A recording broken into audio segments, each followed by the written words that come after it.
Joining me now, retired Pima County homicide detective Kurt Dabb and former FBI agent Jason Pack. Perfect panel to ask this question. You heard it described there by Jonathan Hunt as a spat between the county sheriff's office and the FBI. Kurt, do you see any concern here? This evidence being sent to various labs, sometimes in coordination, sometimes not, with the FBI. It can cause some complications, obviously, but I have the utmost confidence in the DLI lab. I've had some really spectacular results from homicide investigations in the past.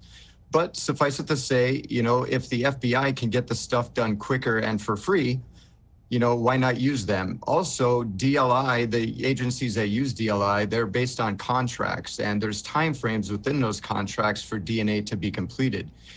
And when you're sending a rush order and you're taking away time from other contracts, other law enforcement agencies that sent DNA to be analyzed, so that could cause a problem for other agencies. But overall, I don't think that it's that big of a deal. It would just be nice to keep everything in one place. And since they started with DLI, maybe it's best to keep it there. Jason, let's go to you now. From the FBI's perspective, there was obviously some success in recovering the video from the Nest camera in coordination with Google, I think showing some of the powers there of the FBI. The sheriff says there was other DNA found, perhaps not from a glove, but other DNA found inside the house. That seems like that would be a great lead for the FBI. That's right, Will. We don't know whether it's touch DNA, whether it's hair and fiber, whether it's blood. He didn't really go into that. He did dispel that the glove was not in there, though, like we had thought last night. So that's not an option anymore. But I think whatever evidence is found should go to a lab that can turn it around the quickest. And it's true that the initial stuff went to the lab, the private lab, which clearly probably does a great job. The thing that you have to do now, though, is you have to take those profiles that the private lab gives you, and then you have to take them over to the FBI to put them through CODIS. So that's another step, whereas if you send them to the FBI first, then you don't have that extra step. So I think, I wouldn't call this a spat too. I have an opinion on that. Like, I've been on a lot of these types of incidents. There are called competing priorities, Will, and that's where two different agencies trying to do a great job come up with two different ways. And I think the sheriff and the special agent in charge of the Phoenix division have sitting down, and they will work these things out. A lot of times you'll hear from agents in the field who are not privy to every conversation, but overhear little things, and sometimes they can mischaracterize what's going on. Right. Whether rough spots, sure, but I think they're going to work through them, because really a turf war in the middle of this is not the time to have it when we're looking for a missing person.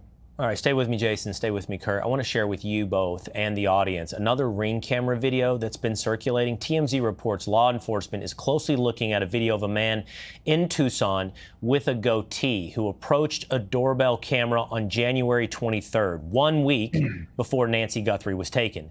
It's about 6.5 miles from her home. The video shows the man backing up to the front door, but you can still get a good look at him as he rang the doorbell around 5 a.m. Now, again, just like the last video that made the rounds, we want to make clear that this man is not a suspect at this time. But Jason and Kurt, I'll go back to you, Jason. This, I guess, is the type of thing that's coming in to the FBI as they look for tips, ask for help, and go door to door asking neighbors for more video. That's right, Will. This is a result of those canvases and a result of the public stepping up when we ask them for help. You're going to see probably 4 or 5, 6, maybe a dozen of these types of videos over the next little bit as people check their systems and turn them over to the FBI. So I'll always caution everybody, there has to be a little bit more than just a close description of what somebody looks like in a video. There have to be other pieces of evidence that the investigators know privately that would lead them to take quicker action than they would on just a video. Kurt, last question for you. You worked inside this sheriff's department. Information has been fairly tightly guarded. I say fairly because there's been no press conference, but the sheriff has at various times given one-off interviews to local media, or as we just heard with Fox's Matt Finn. Is that kind of how business is done in Pima, or is that an indication that he's really guarding some evidence that he might think is valuable ultimately here away from the public? I mean, your theory is as good as my theory. In homicide investigations and kidnapping investigations, we like to keep things close to the vest. We only want to release information that is possibly going to help in an identification of a subject. I've been clamoring for days trying to figure out how this individual or individuals made entry into the residence. I'm hoping that they don't consider that, evidence that is going to make or break a case, and that's why they won't release it. But I think it'll lend a lot of help to solve this case. Okay. Kurt, Jason, thank you. Click here to subscribe to the Fox News YouTube page to catch our hottest interviews and most compelling analysis. You won't get it anywhere else.